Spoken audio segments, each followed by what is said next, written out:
Well, thanks everyone for coming back for another episode of the In Transition podcast. I'm so excited to be here today with Suzanne Guillette, who I have met personally through a birth chart reading. But there's so much more that Suzanne does, and she's going to dive into a really poignant topic today, and a transition that so many people fear. I think Suzanne is probably the right word. The ultimate transition from physical form to death. And Suzanne has a very specific transition she's going to share around how loss of a loved one impacted her. But before we dive into that amazing topic, I'm going to do a little introduction. So Suzanne is a memoirist and intuitive. Her work has appeared in Goop, Tin House, O Magazine, Catapult, Quartz, The Rumpus, and elsewhere. She is the author of Much to Your Chagrin, a memoir of embarrassment. That really intrigues me. And Battle Dress, What I Wore to Confront My Past. Again, I was like, I need to read these books.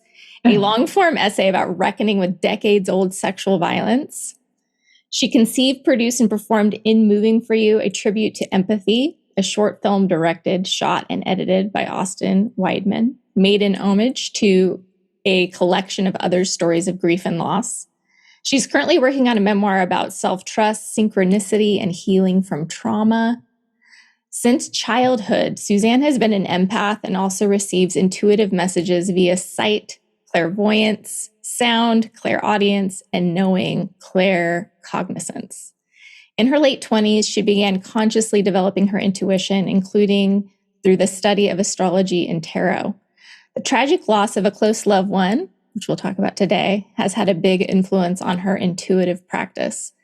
Facing mortality made her acutely aware of the passage of time, how we relate to it, how we use what time we have, and one outcome of this awareness has been a driving need for authenticity. This work helps her keep things real within herself, and she hopes to inspire that in others too. So amazing. So many things I know we're going to dive into. Welcome, Suzanne.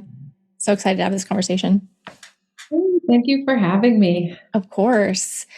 I always like to start this podcast at the top, hearing from you. What was the catalyst of this transition from learning how to navigate loss of a loved one and how that had an impact on you? Oh, that's a good question. The catalyst, I would say, so my cousin, Karen, who was like a sister to me, we were born 5 months apart. She was diagnosed with stage 4 colon cancer in, like the fall of 2015. And then she later died at the end of May in 2017. Mm-hmm. So yeah, but actually I would put the catalyst, I'm going to go back to 2014, if that's okay. Yep. So I had a dream in 2014 of, my grandmother, who was on the same side of the family, that she had turned into a baby. And my cousin Karen was in it. Philip Seymour Hoffman was in it. And I think he had just died. Okay. And anyway, in the dream, we're all in this big theater, and it was such a potent dream because I had a lot of dreams of my grandmother dying, like of her. I mean, she was at that point 96. Okay.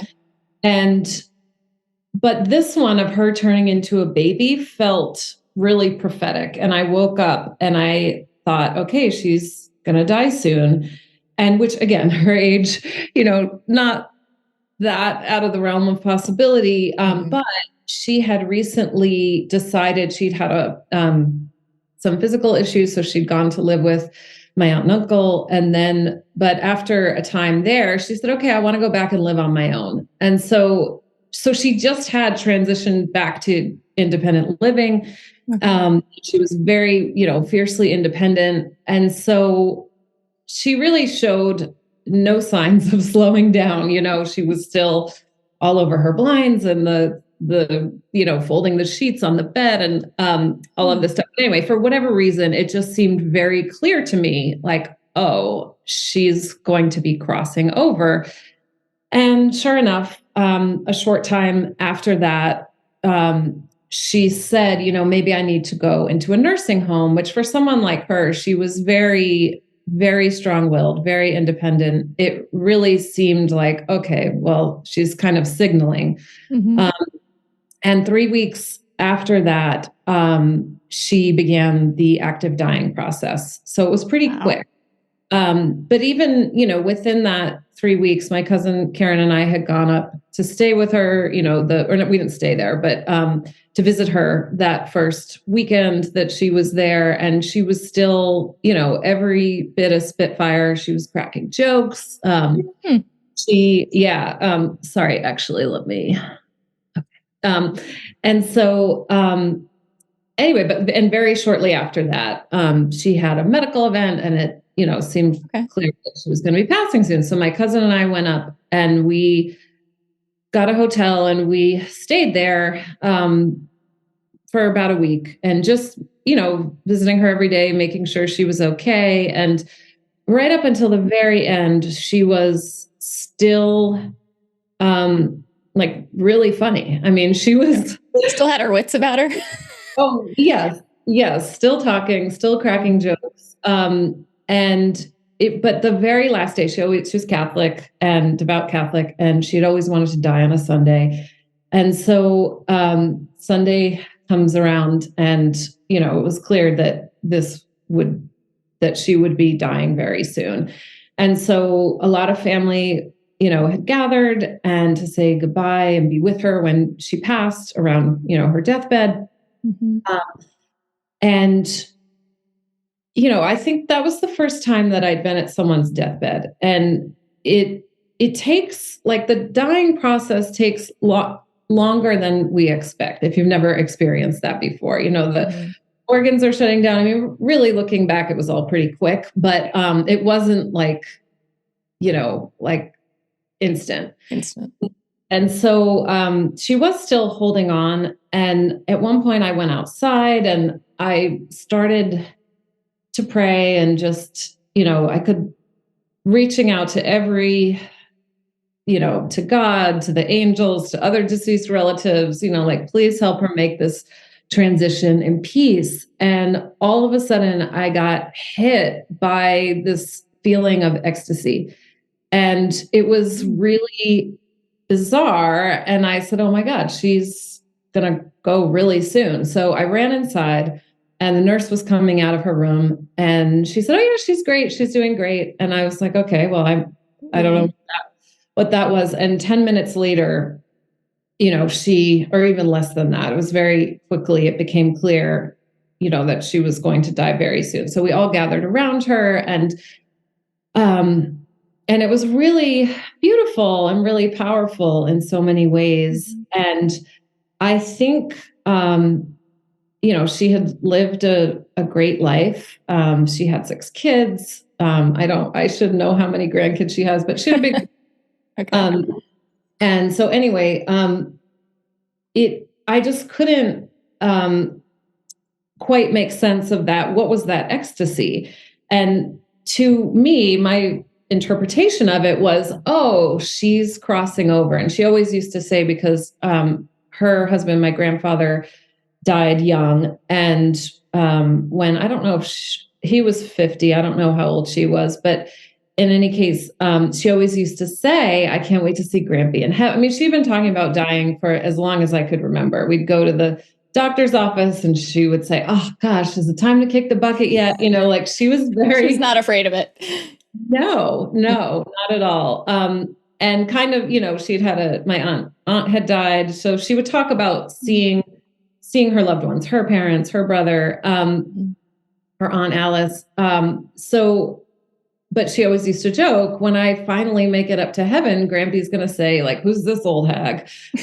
Because she was in her 90s. Yeah. But in any case, it really felt to me like, oh, wow, like there is another side to this transition. I mean, obviously, when anyone dies, it's extremely sad. And the loss can take a lot of time to kind of filter through, but it wasn't only sad. And it felt a lot like I guess I relate to that experience as like, oh, wow, like she really did go on another journey. She transitioned, but she went to, she journeyed to the great beyond. And so it took a little bit to kind of process that. And also I remember that was my first awareness of how physically exhausting grief can be. And I was just kind of barely through the physical exhaustion piece of it when I had a dream of my cousin Karen, who had, we had been there together, of her turning into a baby. And yes, and I woke up from that just kind of disbelieving, not wanting to connect, I guess, like not wanting to face that reality of like, is it the same vision? Yes.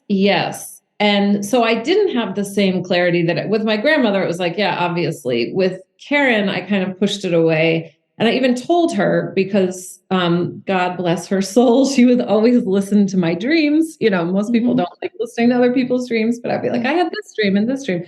Anyway, so I told her, and I could tell it kind of struck a chord in her. And I kept coming up. She had to have back surgery coming up. And I said, well, maybe it's just that we're going to have to take care of you and give you this extra, TLC and physical help. And she just looked very unconvinced. And it was probably about 3 months later that she went into the hospital, and for a pain, she had a pain in her side. So this is September in 2015. And my aunt had come down from Massachusetts. Her mom, her husband was there. And I turned to my aunt and I said, so what do they think it is? And my aunt said it was something like cancer or leukemia. I mean, I knew, something along those lines. And all of a sudden, I felt this it was like time stopped. Yeah. And I all of a sudden saw it like, oh my gosh, she's going to die young. She was always going to die young. Like it, for some reason in that moment, it felt like it was written in stone, and it felt so obvious that I thought, how could I not have seen that before? Which is a really uncomfortable. It wasn't, this is a strange thing, I guess, sometimes about intuition, especially intuitions like this, even around heavy things. Usually in the moment that they land, they don't feel fearful. This felt very connected to, I would say, some kind of divine transcendence. Yep.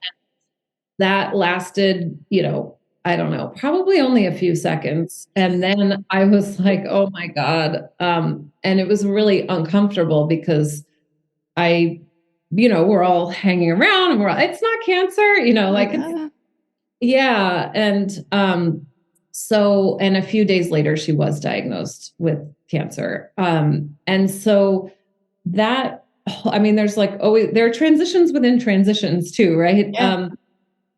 And so it was a very heavy time. I would say it was a really, really emotionally taxing fall. And she had this incredible, I'm like, I always stumble over the tense because she's no longer here in physical form, but I do feel her presence, a lot. So she still has a big spirit, but she was really, she was just very strong, a very strong person. And she was unfailingly upbeat, even at this moment that was very scary for her. Her kids were very young at the time when she was diagnosed. And so, so I would say the catalyst, to go back to answering your question, I guess kind of started with the you get this kind of forewarning, which I would say both of those dreams were a forewarning. And then it takes time to really, I guess, absorb, digest. And, with any intuition, I try not to hold on to it as like, yes, this is fact. This is definitely happening. And of course, with her illness, I really didn't want to hold on to that as, a certain outcome. And so it was a lot. I guess I would say it was a lot. Yeah. That would be. I'm trying to think through like the flood of emotions you must have been feeling at that moment, and also how different that experience feels from the experience you had of your grandmother. Yes. Yes. I mean, I did later in her illness, I definitely had those moments of I maybe ecstasy is the wrong word, but I would call it just an overwhelming God presence. That it still actually makes me emotional to think about, but in really stressful times and really feeling like, oh my gosh, I'm at my wit's end. There's so much going on. This is so heavy, so unfathomable, that and one time in particular, I remember feeling just absolutely flooded by what I would say felt like God's love. And that night, I remember I was exhausted from being in the hospital, and but I didn't want to go to sleep. I just thought, I really need to remember this, because this is happening right alongside all of the heaviness and really the tragedy of it all. Yeah. And I mean, having gone through two pretty poignant experiences, would you say the process of grief actually begins before the transition? Definitely. Definitely. Yeah, because even nobody can predict the future, right? So there can always be, I think that there can always be divine intervention, right? I have another family member who passed last March from lung cancer, and he was initially given an 8-month prognosis, and he lived almost 4 years and lived well and happily. So I do think it's really important not to go, so future forward. But yes, I mean, there's grief. Grief definitely doesn't happen at the moment that someone dies. There can be grief around just that your family member has to go through this really horrible and harrowing experience. There's really layers and layers. I do think, when Karen was first diagnosed, I remember after leaving well, actually, this was right before she was diagnosed, leaving the hospital that day, that I'd had what felt like,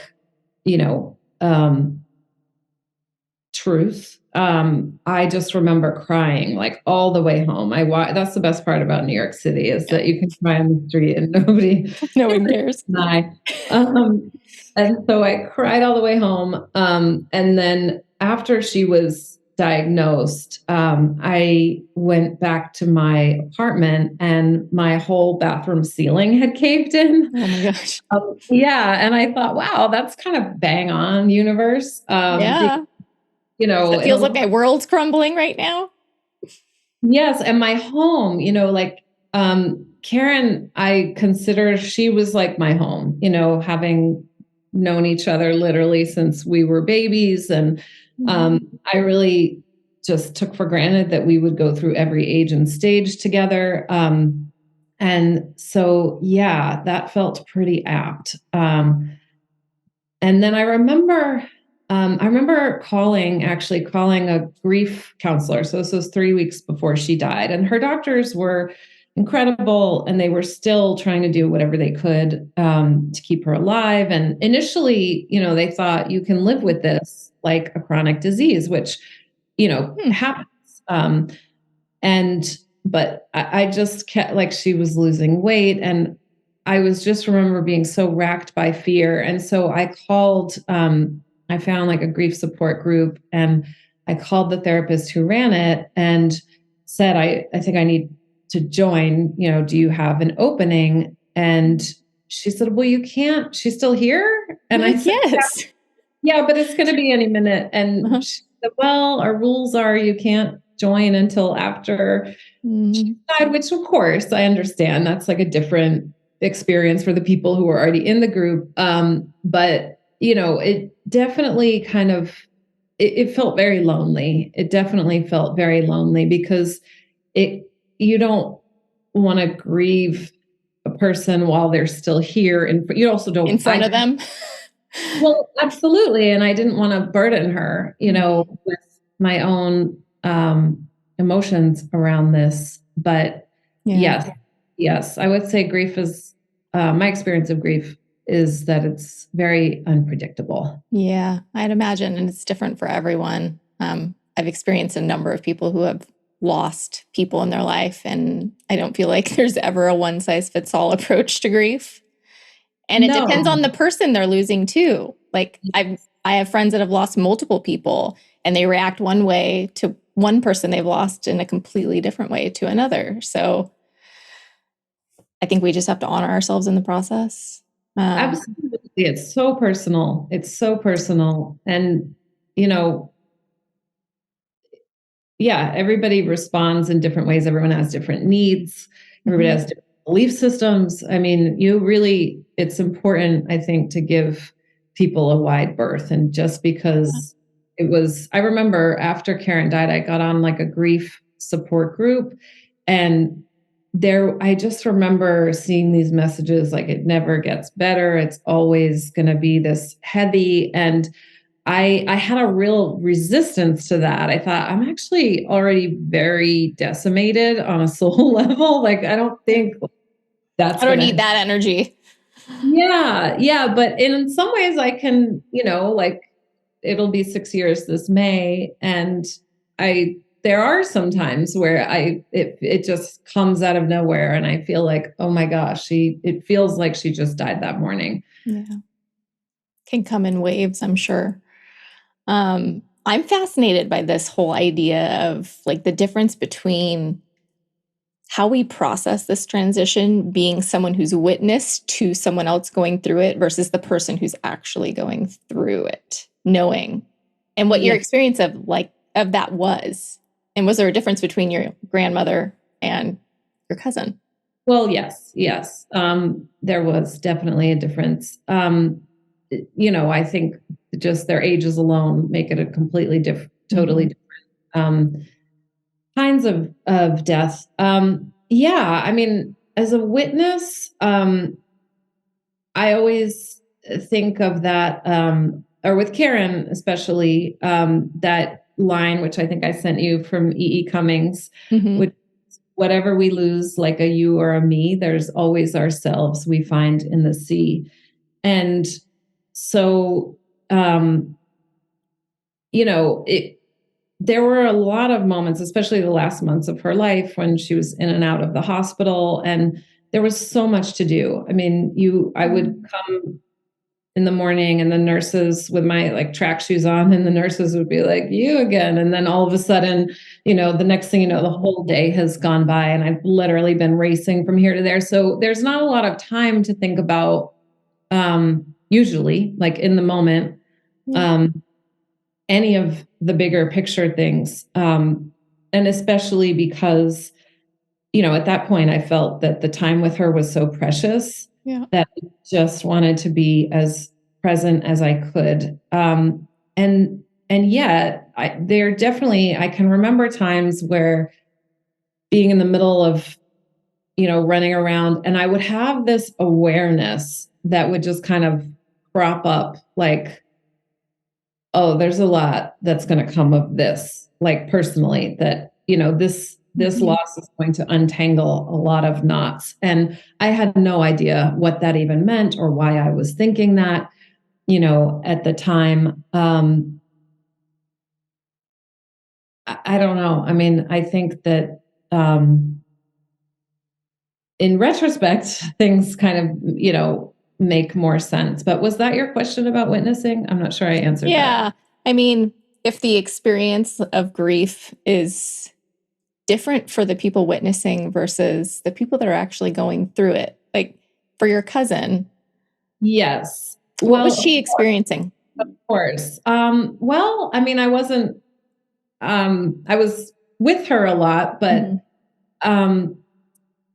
let me see, what do I feel comfortable saying about that? I mean, she was fighting. She was definitely fighting. Um, she was pretty, I mean, she was hilarious, and she never stopped being Kept her hilarious. sense of humor.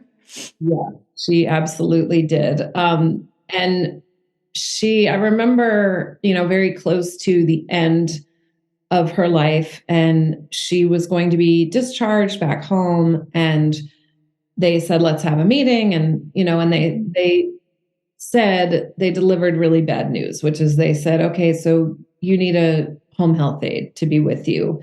You can't have alone time anymore. And she was very steady. I mean, she didn't say a word. She just was very quiet. And then finally she said, well, if the goal is for me to be independent again, this seems like a step away from that. I mean, it was so even. Yeah. So yeah. And yeah. And inside I was, reeling. It felt like the room was moving. Because even when you expect something, and at that point, she was getting worse and worse. So this was not out of the realm of possibility. But so yeah, she really had an incredible sense of focus. Even other times I can remember her, um, in the middle of, let's just say, like a medical situation, and looking over and seeing her breathing and calming herself. I mean, she was very, very self-possessed. So, I mean, the comedic element, let's just say, is that a friend of hers, she was an actor, and a friend of hers had written a short film for her. And, um, right before we went into that meeting about you're going to have a home health aide, that friend texted me and said, we have hired a crew. We're going to be shooting at a pool in Brooklyn or something like that. And, she could barely walk, and she had a port in her chest. And she said, do you think you can talk to the doctor about whether or not this is a possibility? And so after coming out of that meeting, that was the furthest thing from my mind was, can she star in a short film? And her social worker walked by, and it popped back into mind. So I said, hey, this friend wants to shoot. And the social worker her eyes popped out of her head, and she said, why don't we use the word postpone? And just like postpone. And postpone. And so, anyway, so that turned into a whole debacle because Karen didn't want to postpone. She was intent on learning her lines. And this is when she was on, an incredible amount of painkillers. And she really was so determined. She had this really steely determination. She, those friends came over and they rehearsed lines with her one night, and, Wow. And said she was brilliant, said she really, brought it. She rose to the occasion. So it's hard for me. I wasn't in her brain, but my observation of her, I know she was scared at times, but my observation of her was that she was really going to do what she was meant to do. And even I remember one night I was leaving the hospital. It was pretty late at night, and she was falling asleep, and she said this guy's name, Andy Roth. And then she passed out, and I was like, who's Andy Roth, and why, and so after she died, that came to mind again. And I was like, well, I should find out who this Andy Roth is. And turns out he's a voiceover coach. He's amazing. For anybody looking for training in that area, I highly recommend. But come to find out, she mentioned his name because that was her to-do list. She was still thinking like, maybe I can work, maybe Oh, I can do voiceover. I can do voiceover from my Okay. house instead. Yeah. Yeah. So Interesting. yes. She was trying to make the most of whatever time she felt she had left. Yes, that's true. And that's also how she lived. I mean, she Okay. was a time waster at all. Yeah. I feel like so many of us, when we witness anyone going through the process of transitioning to the other side, whatever anyone believes, when people leave their physical body, that there's so much effort put in from the person going through the transition to make everyone else be okay with it. Yes. Yes. Right? Absolutely. So, why do you think it is that we, the ones left behind, struggle so much with being left behind? Especially, I think, in the case where someone dies young. Yeah. Well, I mean, losing someone you love is horrible. It's truly awful. It's permanent. It feels very permanent. Depending on your beliefs, maybe you'll reunite with them after you die. But I think it brings a lot of things, to the fore. But I would say primarily it's because you loved and missed this person. And, one of the things that I think happens when anybody dies is we kind of see their essence, and maybe that comes through stories that people tell. I think it's really kind of just in the ether. I remember when a couple of days before Karen died and I was meditating and I had this vision of her in her early 20s and she was in Miami and she was going dancing and, all like that kind of stuff really flooded back.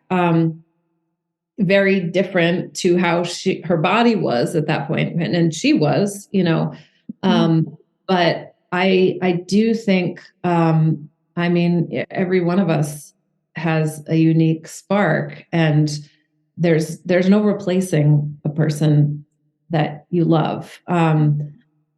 So I think that's the biggest part of it. But I also think that, I think it's different now. It's better now. But I think for a long time, there's a lot of fear around even talking about it.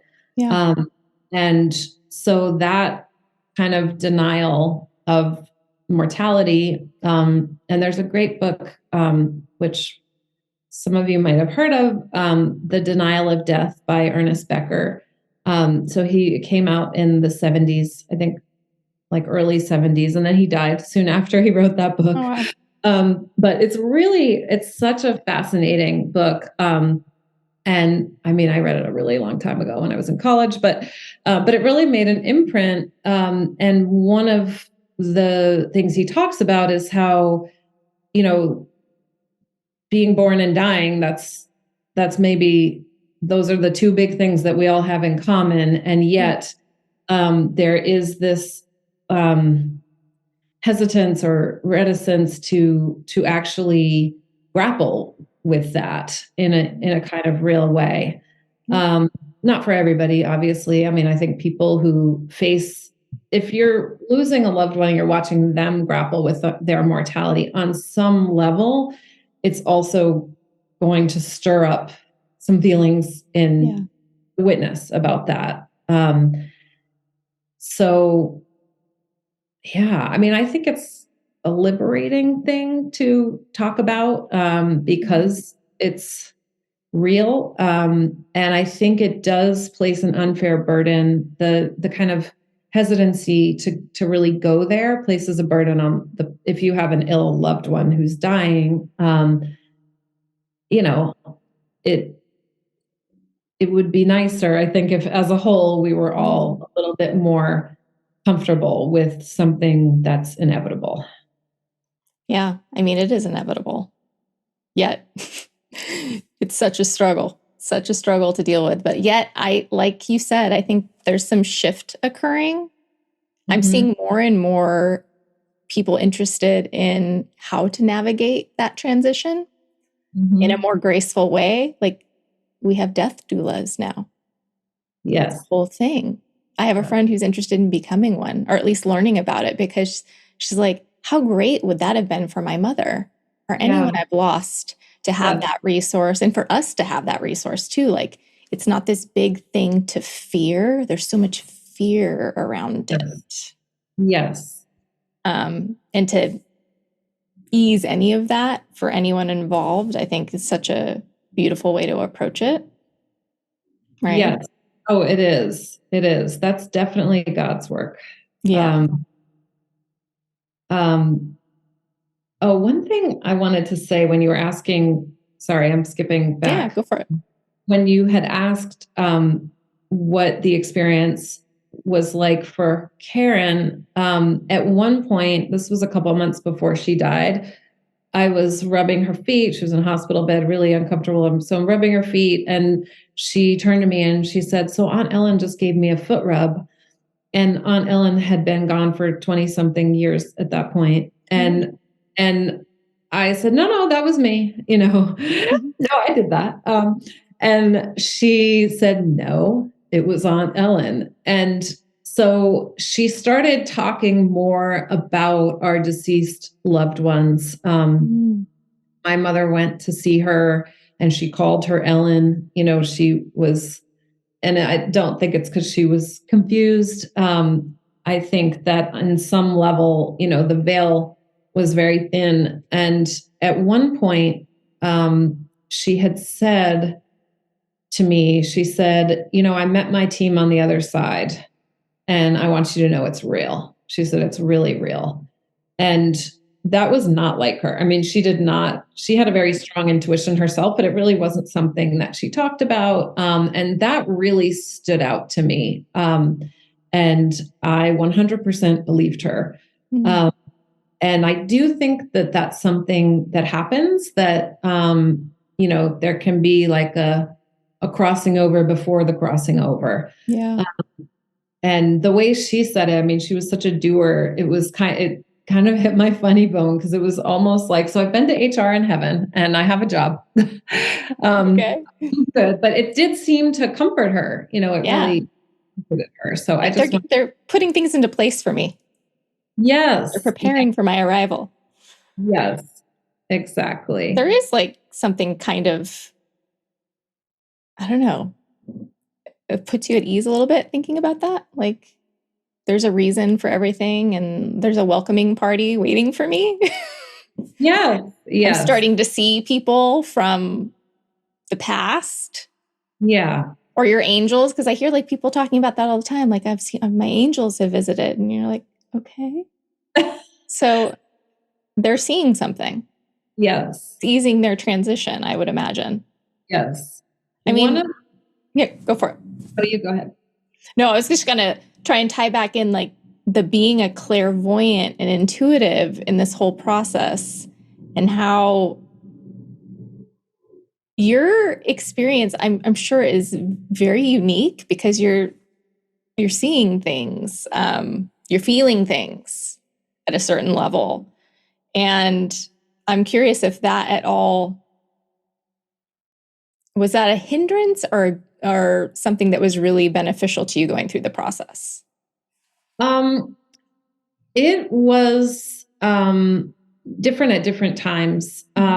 There were times where it was really annoying and very unpleasant. And those are actually light words for what it was. It was agonizing to kind of get like hits here and there. But there were other times, when I take a step back now and look at it and think, what was, because I was really mad after she died, mad. I mean, for a lot of reasons. That's obviously a normal part of the grieving process. But one of the things that I found so frustrating was why do we get messages about horrible things happening? Like what is the point of that? Is it to suffer more? Suffer once and then again. Yeah, but in retrospect, I realized like that was my own guidance system telling me to really be there with her. And so it brought me closer to her in a lot of ways. It also prepared me for the relationship that we have now, because when a loved one dies, you have a relationship with their spirit or their memory, depending on what you believe. So yeah, I would say it was kind of everything. It was hard, it was brutal, it was beautiful, it was deeply meaningful. But and she died with a smile on her face. So I definitely, I think there's something to that. I once was at a year after, no, this was the year she died, actually. I was out in LA and I was working and at this party and started chatting with this woman who had had 2 near-death experiences. And she described, both through illness, and the second one, she described it as that she was just filled with this overwhelming sense of love and oneness, and she was given a choice. So you can stay here or you can go back down. And she could see herself in the hospital bed and surrounded by her husband and children. And